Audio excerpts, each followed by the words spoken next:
Books of Sorrow. Verse 3.0 Hive. Let us speak of the terrible beauty of becoming ourselves.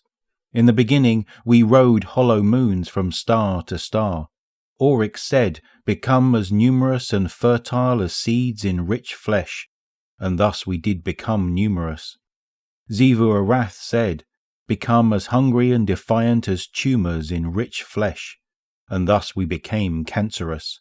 Savathun said, "Drink of the poisons of the worm, so that you might feed on death," and we did feed. This was preparation for our crusade. Ayah, we were thus becoming.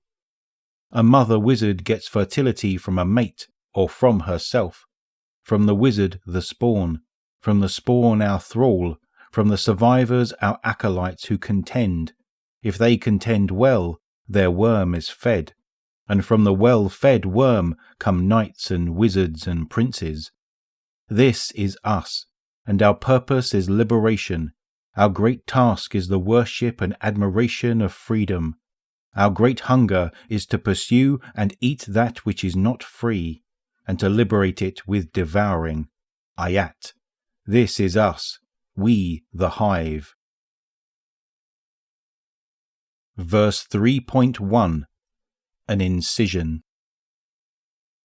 Saith Oryx, "My siblings, our children are scattered across many moons, and we live in the cold dark between suns.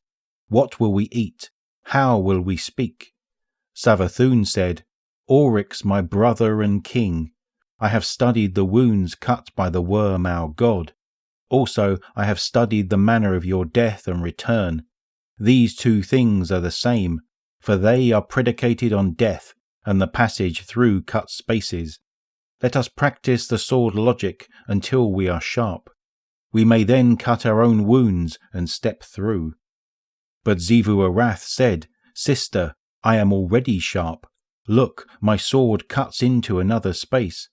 And she cut her way between moons, through green fire and joyous screams. 3 kingdoms grew swollen in the sword space. They were the gaze and glory of Oryx, the cunning and knowledge of Savathun, the triumph and brawn of Xivu-Arath. These kingdoms were created from the minds and the worms of our lords. They were coterminous with all spaces consecrated by our hive. Through these spaces passed speech and food, and all the moons were bound close.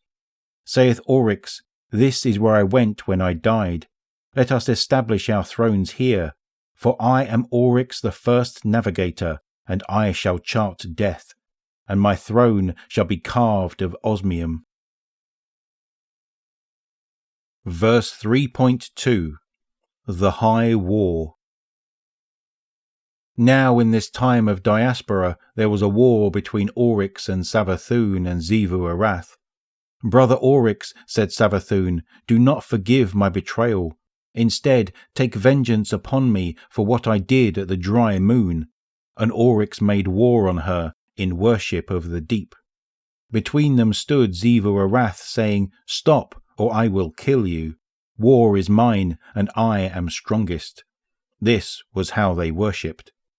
For 20,000 years they fought across the moons, and they fought in the abyssal plains and lightning palaces of each other's sword spaces. And they killed each other again and again, so that they could practice death. Such was their love. At last the many moons came to many worlds, and it was time to go to war on life. Oryx said, "I shall establish a court, and whoever comes into my court may challenge me. My court will be the high war. It will be a killing ground and a school of the sword logic we have learned from our gods." Savathun thought this was a great idea. She made a court called the High Coven. Xivu-Arath said, "The world is my court, wherever there is war." Verse 3.3 Fire without fuel. I killed my sister today. She came to this star to oversee the extermination of all life here. The Kugu are a strong power, and their fleets protect 4 nearby stars. As herd animals, they are loyal and stubborn, but they do show grace.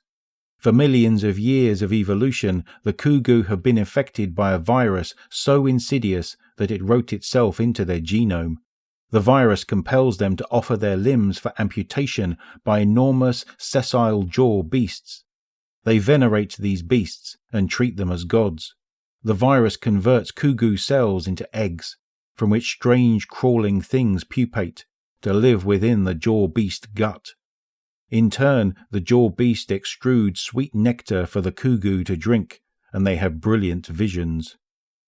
Savathun and her broods have liberated the Kugu from jaw beasts, and indeed from existence, but as they chased Kugu ark ships, I stopped in to vaporize my sister's warship and a few of her underlings. I want to dwell on the ruins a while, and punish Savathun for failing to guard her flank. They are like us, these Kugu, bound in symbiosis. I feel joy and sorrow. I feel them as titanic things. Because I am larger than my body, my mind is now a cosmos of its own. I know more joy and more anguish than the entire Kugu race could ever experience. Sorrow because we have killed so much, 18 species this century alone, and joy for the same reason. Joy that we have put down these blights, scoured them away and left the universe clean, ready to move toward its final shape.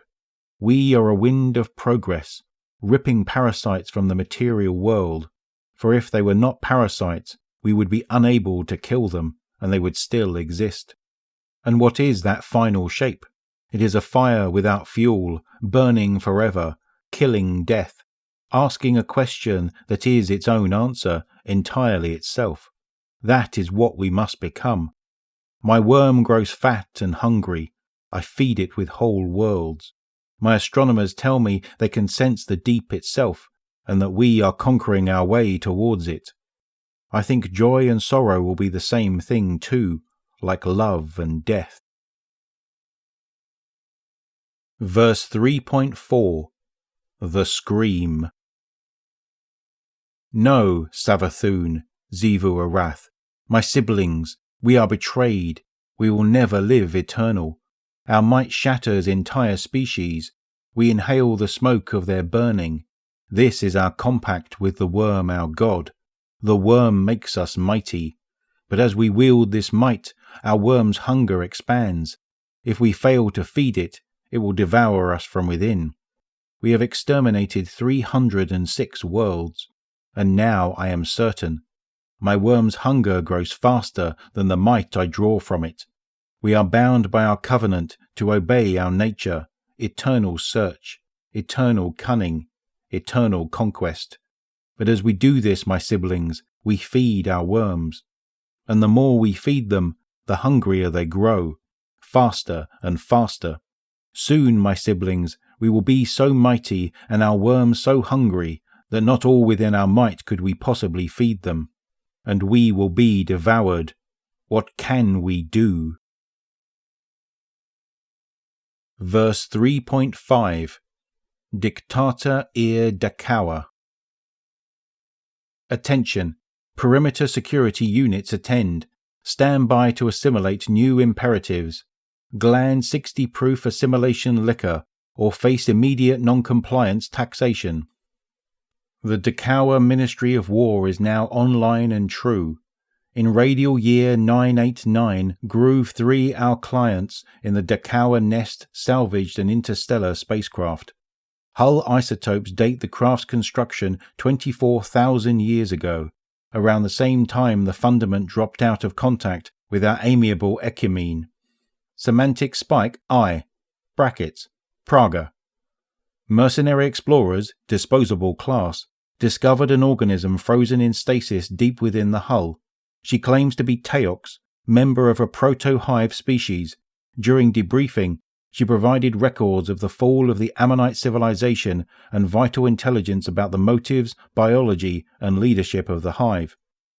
Negative reinforcement, bomb.axon, 8x8, inflict and. Over the past century, perimeter security units of the Ecumene Status Army have failed to halt Hive incursions on 17 separate worlds. All species in the ecumene face extinction. Positive reinforcement reward.axon 11xVV2.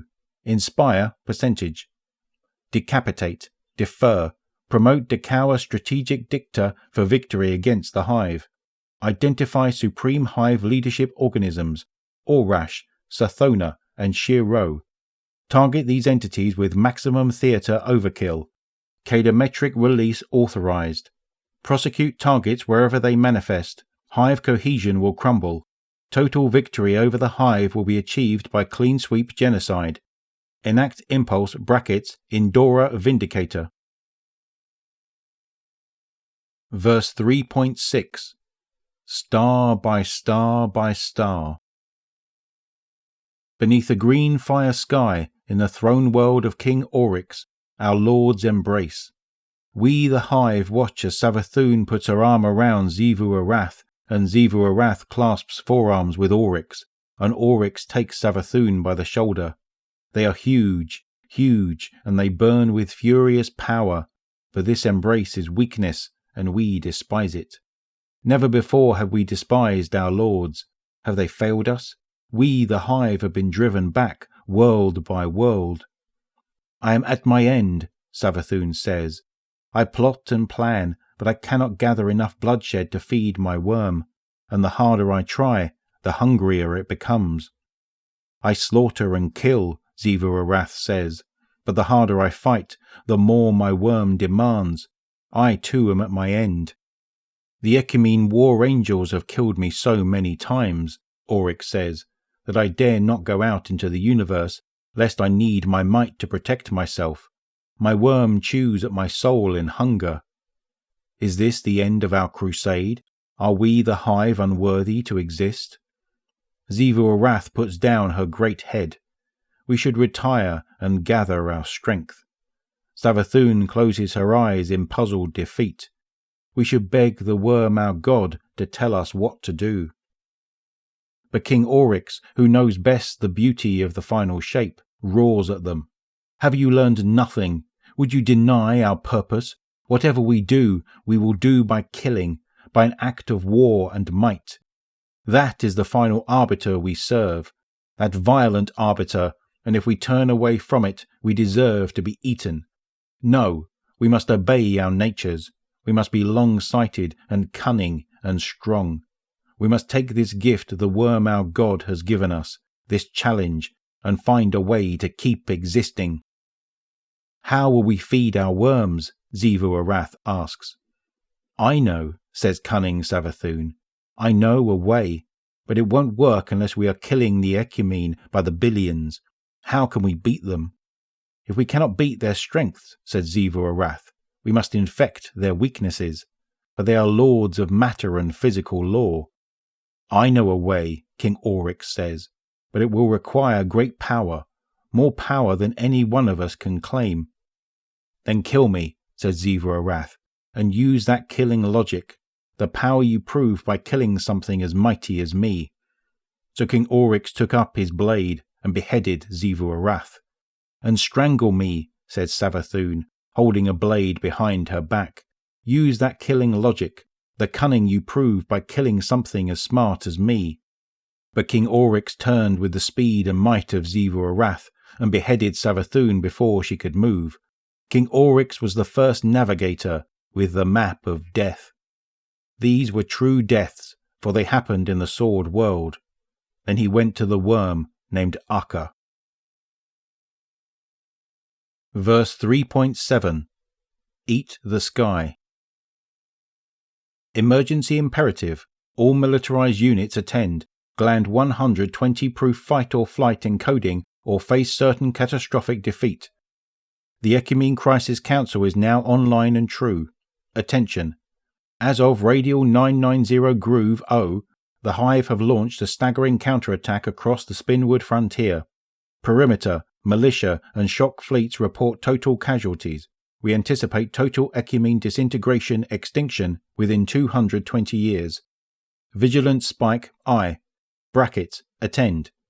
The Hive entity, Oryx, Orash, is deploying a paracausal ontopathogenic weapon that infects and subverts Ecumene forces. The weapon operates on individual targets. Targets are abducted and returned as compliant Hive slaves with inexplicable and physically illegal abilities. All Ecumene clients should immediately devote all economic and cognitive resources to a countermeasure. Fight hard. We stop the Hive here or see our galaxy devoured. Enact Impulse 10 by 10. Abiyard Berserker. Verse 3.8. King of Shapes. This is the coronation of Oryx, the taken king. It happened thus. In the cold abyss of the sword world, King Orash walked under a cloak of green fire. He walked through the sky, and the sky shuddered and froze beneath his feet. He walked until he found Akka, the worm of secrets, who was denying a truth until it became a lie. Akka, my god, worm of secrets, I am Oryx, sole king of the Hive. I have come to receive a secret. I want the secret power of the deep, which you hold. I give no secrets, said Akka, whose voice was code.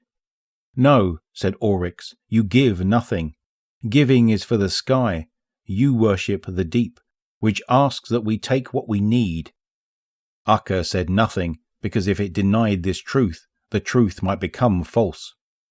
But you gave us your larvae, the worm, said Oryx, and that is why the worm devours us now, because it was given, not taken. So I must take what I need from you, although you are my god. Said Akka, you have not the strength. But this was a lie. Oryx had killed Savathun his sibling, and Zivu-Arath his sibling, and he had the sword logic of killing them.